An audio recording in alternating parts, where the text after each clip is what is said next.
superstar. He is an absolute superstar, Tom Mitchell. Cripps at the back. Cripps is too good. Neil, yes! Oh, how good was that?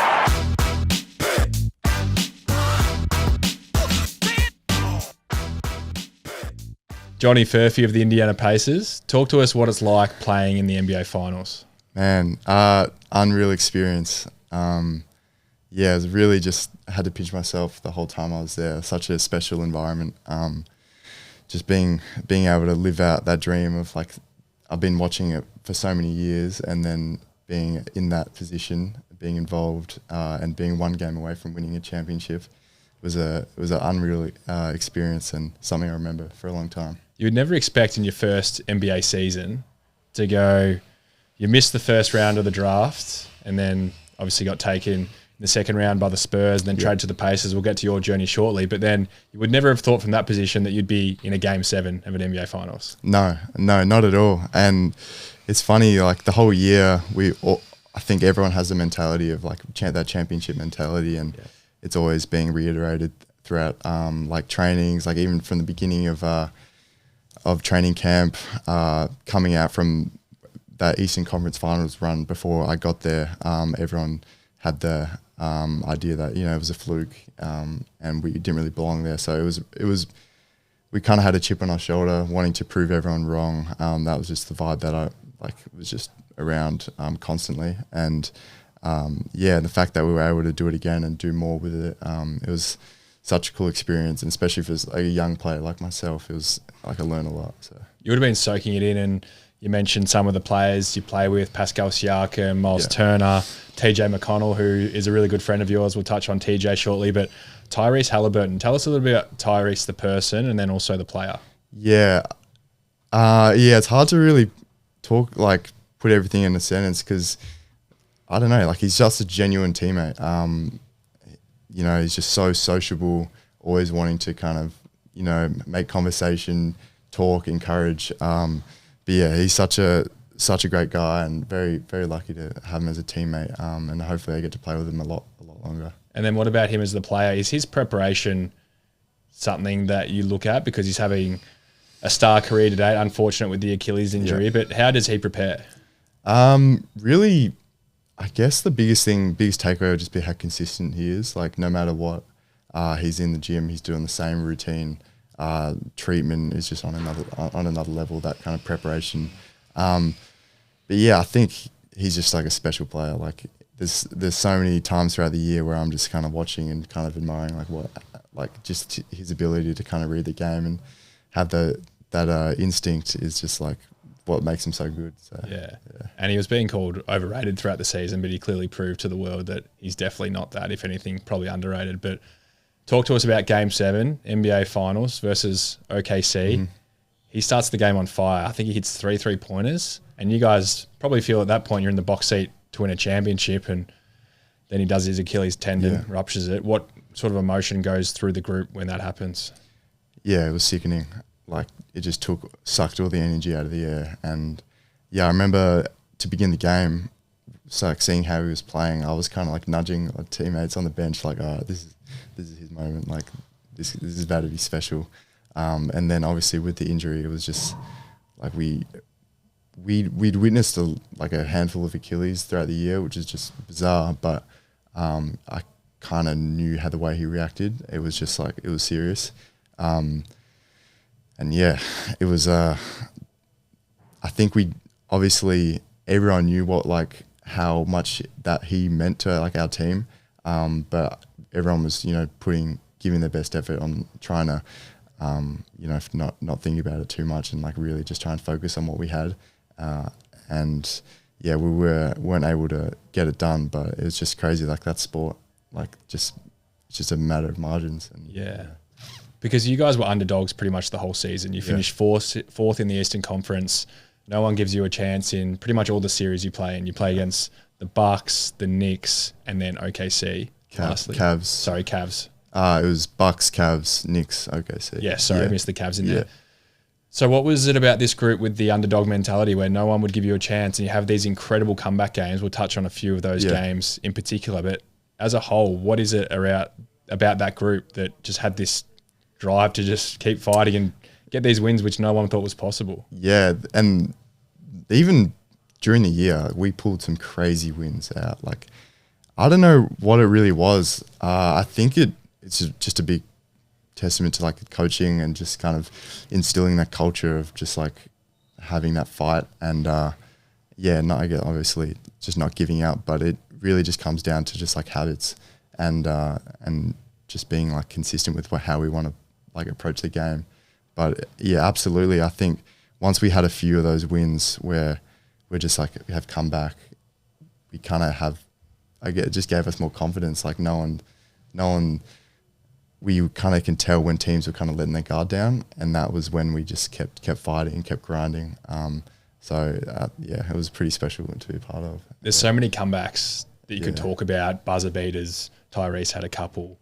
But there was one game in New York in particular that stood out to you as one of the biggest comebacks of the whole playoff series. Take us there to New York and what happened in that last half or last quarter.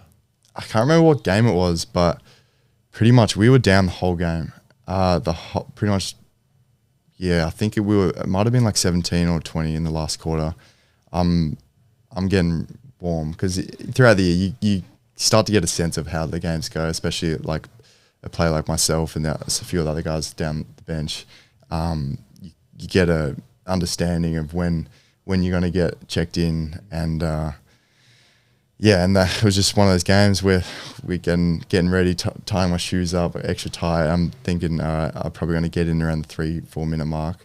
And then, Aaron starts throwing up a few threes and they're going in. We're like, all right. Naismith, that is? Yeah, Aaron Naismith. And then it just kept happening. I don't really know how to explain it. Like, it's just one of those things where we're just watching, like, what is happening. Just caught fire. Yeah. Do you know what? We were watching this as a team at Collingwood. We were all in the physio room watching this game, watching him just now 3 after 3. I think he went 6 of 9 in like the last quarter or something. Yeah, no, he was unconscious. It was like, it was, and then the game winner by Ty was just incredible. Was that when he did the choke sign? Yeah.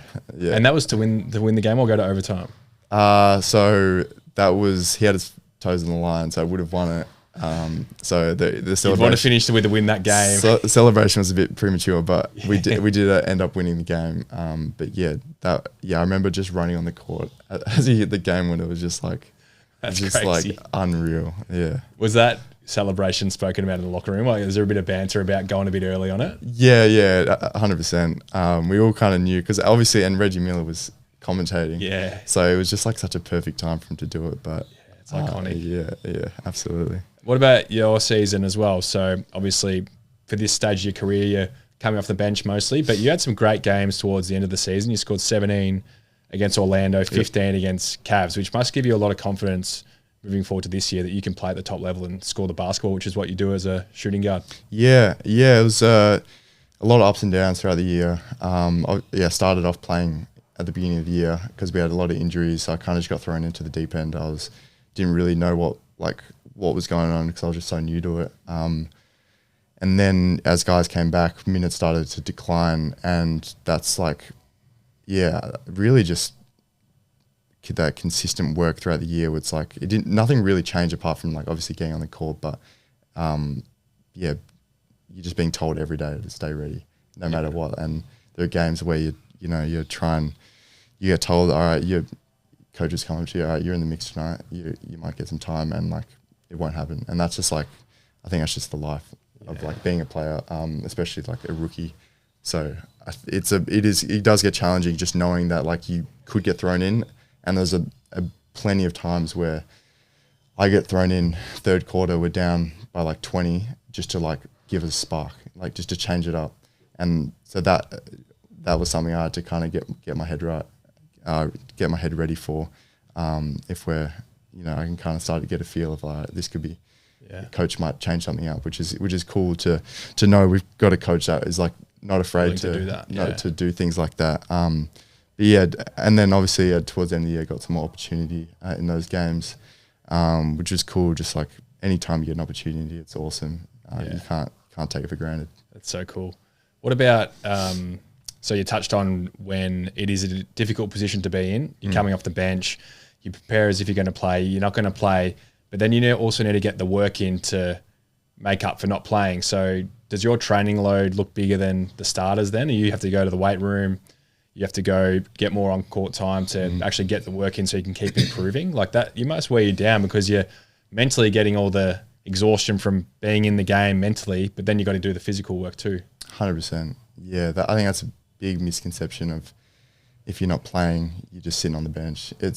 You're pretty much doing more than if you're putting more work in if you're not playing. Yep. Especially as a rookie and juggling time with the G League as well. Yep. You're having days where you've got 2 games in a day. I would have had maybe 10 of those. And it's, you do all your pre-game stuff, walk through, then you work out before the games, and then you don't play, then you work out after the game, go on off day the next day.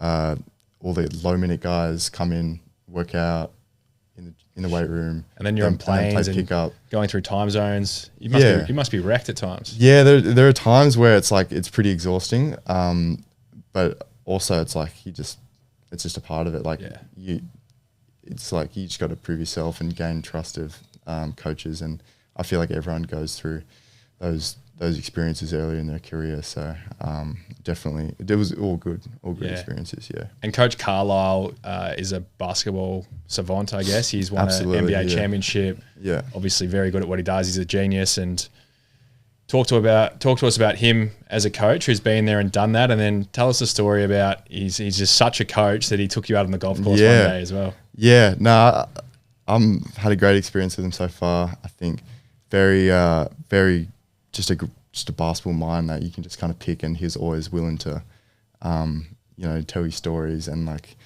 very specific. Like he'll, if we're talking, he'll like bring back a game like 40 years ago and like run the play by play of like what happened, and it's pretty fascinating to be around. But yeah, he as you said, loved coaching. I'm very fortunate. I get to have a lot of like one-on-ones with him, like coaching. He's got a big passion for it. So, and then once I told him that I picked up golf, he's like, "What are you doing this weekend?" I'm like, "Oh, I don't know. I got one of my friends over. We'll just hang out." From Australia? Or? Yeah. So I had one of my friends staying with me at the time. And he's like, he just gave me a few boxes of golf balls. He's like, "Bring these," and then he sent me a location. I'm like, "All right."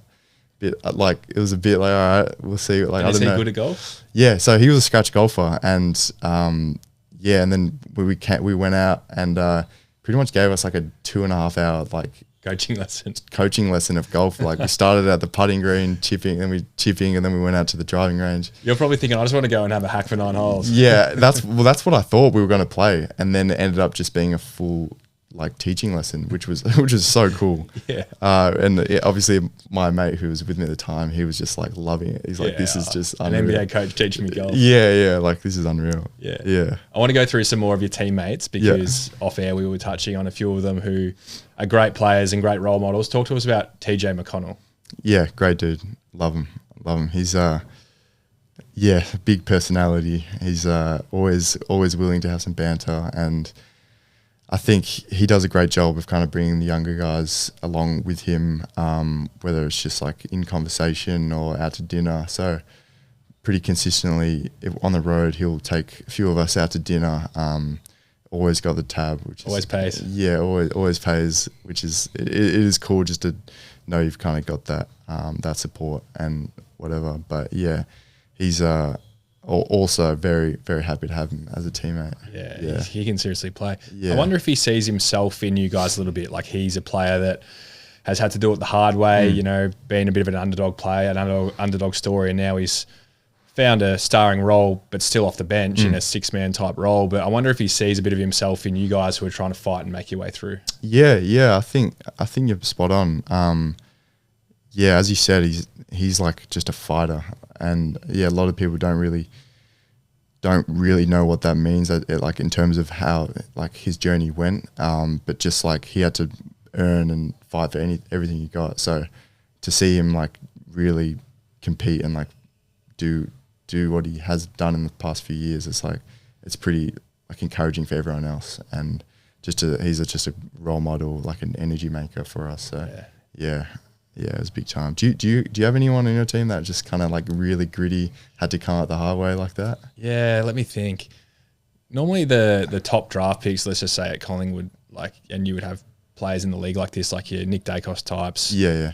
Superstars, but they go through a different path. Like they've always been the top picked and they always star in the games. If I could think of someone as an underdog, I'm going to throw some names at you. I'm not sure how well you know your footy. I know you're a Pies man, but early days when I played at the Swans, there was a guy named Nick Smith.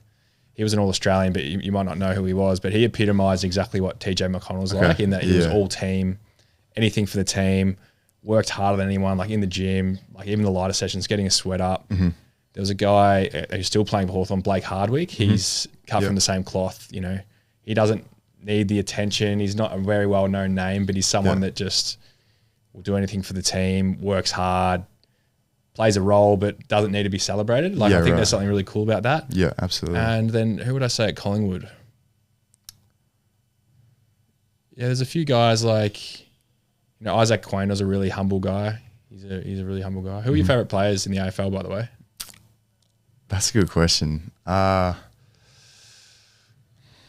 mean, obviously watching like the Dacos brothers, like they're just like obviously pretty just entertaining to watch. But no, I like watching a lot of like the key forwards. I don't know. I feel like I could name a bunch of people. Just throw some names out there.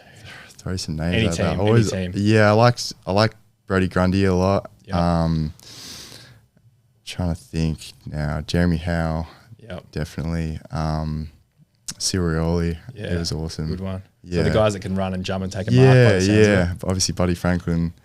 Obviously, pretty basic answers. But they're good answers. Yeah, they're like the most kind of fun to watch. Because I think people look at you and like until I've seen you play in your highlights, like I wouldn't have known how explosive you are.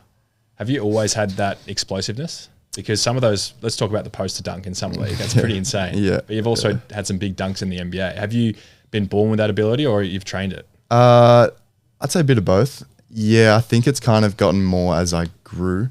I was always kind of, you know, agile and I wouldn't say like bouncy, but once I grew, that's when I started to kind of like realize like I had a bit more athleticism than I thought. But yeah, I think I do kind of surprise myself a little bit. Like I don't really, it's not something I would say like if you asked me what my strengths were, like that would be up there. Yeah, but yeah, I think I do. I do surprise myself a little bit. Because you're 6'9"? Yeah. Wow, 6'9". Yeah. You would say your main strength is shooting, or what I can see anyway. I don't know basketball clearly as well as you, but your shot looks very mechanically sound. Thanks. Yeah, so definitely shooting. Obviously like being able to play in like fast breaks, and then just being like a glue guy, cutting, rebounding, and that sort of thing. But yeah, obviously there's so much more development for me, and I think I'm just scratching the surface. Yeah, this could be a slightly more personal question, but like, do you still pinch yourself that you're playing in the NBA? And I know that like even say wages and things in the NBA are publicized. Like you're earning $22 million roughly as like a 20-year-old kid. Like, do you take yourself back to the backyard when you're 14 and your dream's just to play, but then you're doing what you love and getting paid good money to do it? Like, does that just seem crazy to you? Absolutely. Yeah, crazy. I do have to remind myself a lot. Like this is, I'm living my dream. Like I have nowhere else I would want to be than like where I am right now. So I do have to, as you said, pinch myself. But yeah, it is crazy. Like I think it is easy to kind of forget that and to kind of lose that perspective, because once you're in it, it's not as like romantic as a lot of like people would think. Like you just rock up to a game, play, and then go to another city and play. It's like there's a lot more into it. But absolutely, like I'm so grateful, and like this is just everything I ever wanted. So I can't forget about that. See, I feel the exact same way about footy. I've been playing. I'm probably at the other end of my career, but it is funny when you were speaking about like those tough days when you're training late at night and you're up in the morning, and sometimes when you're in the middle of it, you're like, oh, this is hard. But then you remove yourself from that and you think, no, I'm great. I should be grateful for this. This is exactly what I asked for. Yeah. And that's, those problems are such great problems. And that's why I kind of think to myself, like the conditions are never wrong like that. That's kind of what I remind myself. Like even if I'm having, a bad day, like bad training, like this is where you want to be. Yeah, exactly. Yeah. And when you're on the road, which are your favourite cities to travel to? Where do you like to go? Favorite cities, obviously the bigger cities, like the New York, Chicago, LA. Like, I haven't really got a chance to get a feel for like the smaller cities. Yeah. But I do like. Where are some good ones?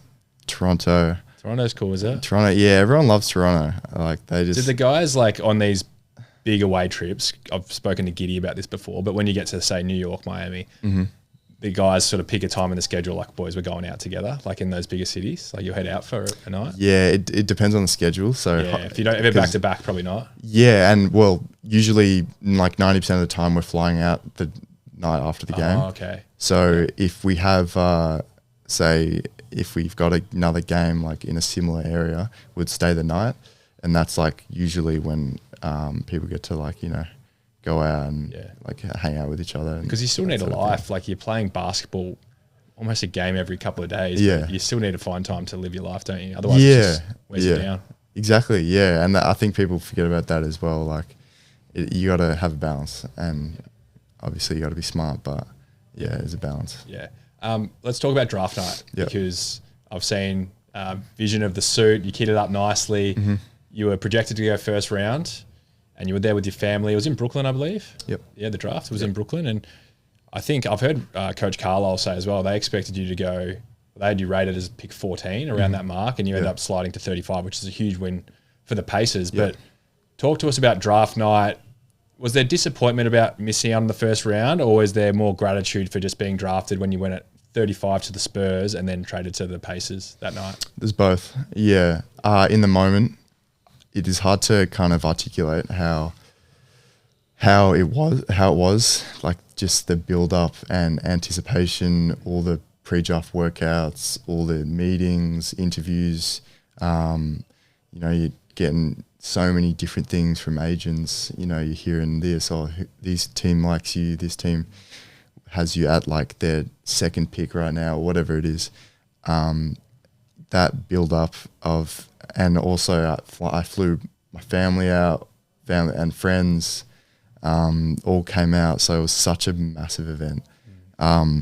Coming out there, and then but they must have given you an idea that you're around the mark. Otherwise, you wouldn't have done that. That's the thing, and I got told. So there's a survey that gets put out by the NBA executives. Yep. They They get told by the teams that you get a percentage of where you're gonna be at, like what they think you're at. Yep. So it's like the most like valid kind of like survey you can get. Yep. And mine was like an 89% first round, and then like 11% second round. Wow, so you're almost certain. Yeah, and then on top of that is you get invited to the green room, which is I think it was like 24 or I think like 24. So they're like the locks. And once I hear that, I get the invitation to the green room where you're down there at the like Barclays Center. Yeah. That's where everyone's got their suits and everything. So you shake the commissioner's hand. And and so you hear that, you're like, all right, I'm on here. Yeah. And then with the two-day draft, that was the first year they'd done it. So the second day wasn't televised, or it wasn't an event to go to. It was, but it was like on a way small scale. And as the night went on, you're just like so stressed, like almost like I don't even know how to explain it, but it was the like anxiety. Yeah, it was 4 hours you had to wait. Something like that, and I hadn't eaten all day. It was just like so much going on, so much like media. Yeah. I had like my coaches there, like from Kansas, from Australia. Everyone was there, like on my table. And then as the night went on, it was just like you just kept, I had like a few picks where I was like told like by teams, like this is like we want you here.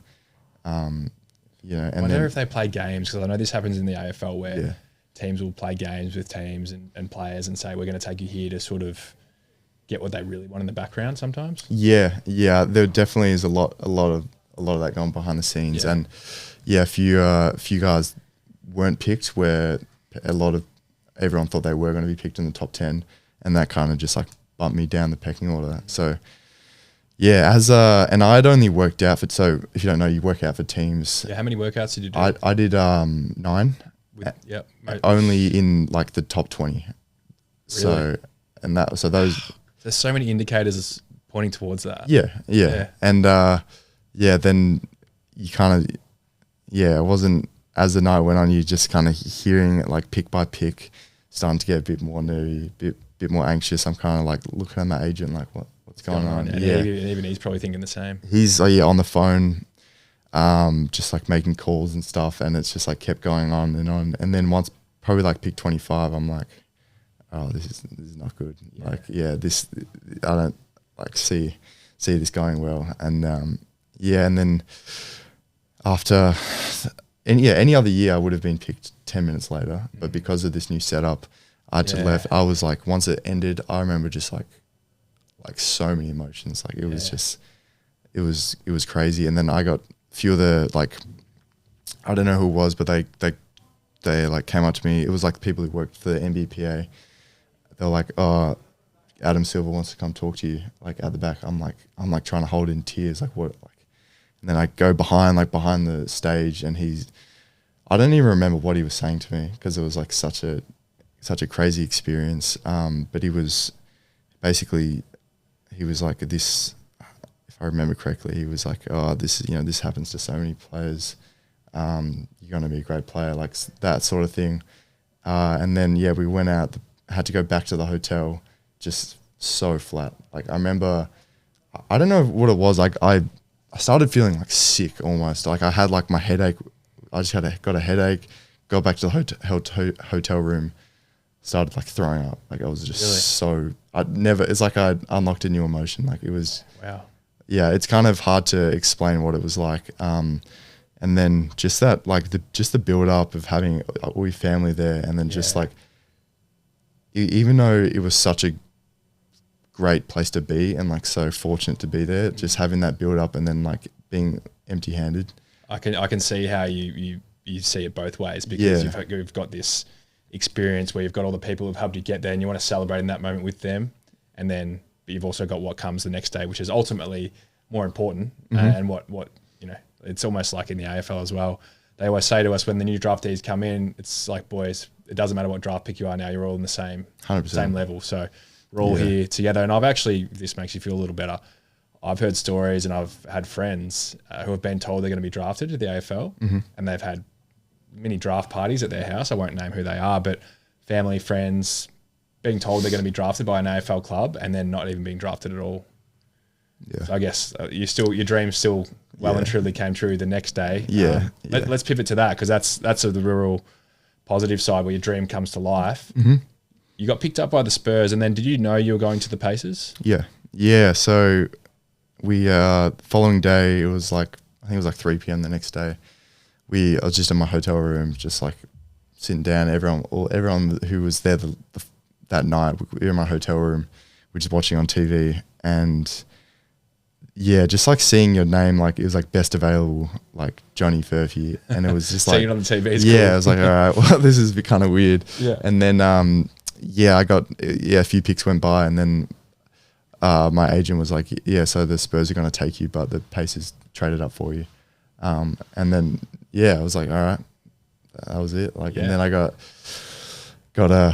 spoke to the GM and coach and the coaches. Still kind of like very like didn't really know what was going on, like that, like so many emotions still. But and then that was kind of it. And then I was able to kind of take a breath and just be able to relax and celebrate with my family. Who were some of the teams you had your best workouts for?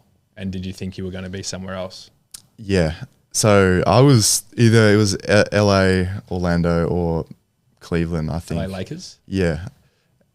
And just the impression you get from everyone you speak to there, it's like, oh, they loved you, like they really like you, they're really like high on you. Like I had some of my best workouts where I was doing like things I'd like had never done before. Pulling out for a Lakers workout. It was like that was one of them where I was just like doing I was just going unconscious. You're probably thinking I'm going to pick one now. I'm like, I was just like, like super. What are some of the things you're talking about? What were you doing on the court that you'd never done before for the Lakers? Basically, so you play there's a lot of like shooting, a lot of like 1-on-1 competitive and 3-on-3, and they just kind of let you play. And yeah, it was kind of just like I was just not missing the whole like it felt like the whole workout. And then obviously it's such a high like pressure place because everyone's just on the sideline watching. Scouts and things. Group of 6 people, and the guy like just taking you through, and like I just kept going. And then after the workout, everyone else had finished. They're like, "Oh, we want you to do some more shooting for us," and like while everyone else was doing something else, and then just like kept going. And then I ended up having a lunch with the GM. What's his name? Rob Palinka? Yeah, Palinka. You had lunch with him? Yeah, in his office, and he was actually telling me some pretty crazy stories. He was like very close with Kobe. Yep. So he was telling me some insane stories about him. Any that spring to mind that are worth sharing about Kobe? Yeah, he told me, so he was his agent, I believe, and he told me there was a series, can't remember which one, but he was getting guarded by, I think it was like Torian or Tayshaun Prince. Yep, Detroit. Yeah. And he was just kind of like getting the better of him. And after that series, I think they might have lost or something. And Kobe went up to Rob and it's like, I need to like find new ways to like get like counter moves. So he told him like, I want to go to a safari, and I want to see like a cheetah or a lion hunt like a wildebeest, and I want to see like how they like approach it and how they would like take down this like big beast.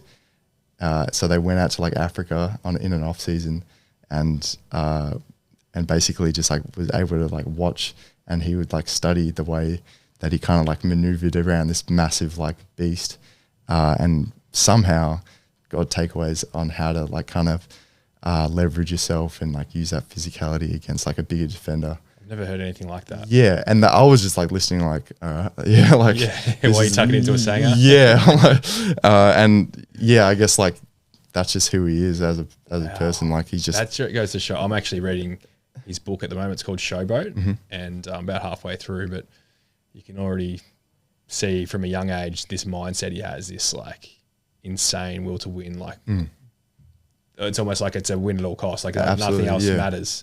Yeah. Like that's going outside of the box, which is you're a very creative thinker as well. But I've never heard anything like that. No, neither did I. Yeah, so we should go on a safari end of this year. I think I might. Yeah, yeah. So that was pretty cool. Wow, yeah. That's awesome. Yeah. We mentioned before the poster dunk at Summer League. What do you feel when you get up that high and you pull it back and you dunk it? Do you know in the moment you're like, oh, that's going to come out well on ESPN? No. So yeah, in the moment, I'm not really thinking. It's like you kind of just black out and it's just going off instincts there. And I didn't really have like, obviously I had like bad intentions going up, but it wasn't like I knew what I was going to do. And I never jumped off 2 feet before, like in transition like that. Yeah. So that was a new experience for me. And I don't know what happened. I just like in the moment, I'm like, yeah, that was good. Like that was probably one of my better ones. And then after the games, seeing like all the like teammates showing me like the reactions to it, and it was just everywhere. Yeah. And like I tried not check my phone like that much, but is it true guys check their phones at halftime? Like, are you allowed that? Yeah, yeah. See, we in footy, we have to put our phones when we get to the arena. We have to put our phones in a box because they're worried about people betting Obviously, and gambling. Yeah. That's the reason. But yeah, I have heard stories around like Steph Curry one game looked at his stats and comments on Twitter after a poor first half, and it like got him up and about, and he dominated the second half. Yeah. There's a lot of that. Everyone's because you come into a locker room and there's probably like 5 minutes while the coaches are out speaking to like with one another, watching film, and then they come in. But yeah, that first 5 minutes, everyone's just checking the box score. Really? Yeah. On their phones? Yeah. That is crazy. Yeah. That would never happen in footy. Nah. Yeah. Yeah. Wow. Yeah. Which to begin with, I was like, this is crazy because at Kansas, it was like very strict. Yeah, very strict, and you don't want to be seen with your phone. Yeah. But then when I got there, I was like, damn, this is crazy. Yeah. But now it's like kind of normal, which is weird. Yeah. I've got a few shorter form questions for you. So this will be a few punchy ones, but a few things which I thought could be really cool just to ask you. Who is your basketball idol and why? LeBron. Always been a massive LeBron fan. yeah, I don't know why. I'll just always watch his film and try and act like I was him in the backyard. Yeah, you would always call LeBron. Yeah, absolutely. Yep. Who are some players in the league you love to watch other than LeBron? Kevin Durant, love watching him. Paul George, Cam Johnson, Mikal Bridges. Cam Johnson's a really good guy. We did a podcast with him actually. Oh, did you? Yeah. He's a really nice guy. Yeah, seems like it. I think I have a lot of similarities with him. Like, Yeah, similar shooting type players. yeah, those few guys come to mind. Is there a player that's been the hardest to guard? Obviously, you're just starting out your career, but whether it be at practice for the Pacers or when you have got on the court in the NBA, and you thought, wow, that was pretty fast. Yeah, Giannis. Basically, when you play Giannis, you have to guard him with at least 3 people because he's like, I've never seen anything like him. He's just like an absolute specimen. Like, if he sees the smallest gap, like he's just going through you. And so it's called like building a wall. Like you have to have 3 lined players. up. Yeah. So I was on the court with him a few times, and obviously Damian Lillard guarded him a few times. But yeah, basically as a rookie, you get pointed out like straight away. Like you just seeing a rookie, no matter who you are, everyone's just gonna want to try and attack you. Oh, so you get put in the spot targeted defensively. Yeah, 100%. Like in the few experiences I got, it was like you see him, and part of it's like you're going to get a foul call. Just because, like, that's how it is. Yeah, that's just the league, is it? Yeah. Stars dominate. Yeah. Shit. So you just can't wait till you're the star now. Yeah. Then you get the calls. Exactly. Yeah. Which fan base is the loudest? OKC.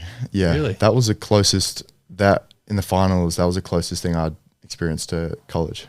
Really? Yeah. And Kansas, you think your college team is louder than that? Yeah. College basketball Yeah, is louder? it's a different vibe. Yeah. Yeah, because my arena at Kansas was so, like, there was, I think it was like 16,000 people, but it was all just on like bleachers, like just benches. So it was so like they're just people sitting on top of each other. Yeah, just crammed in. Yeah, it was different.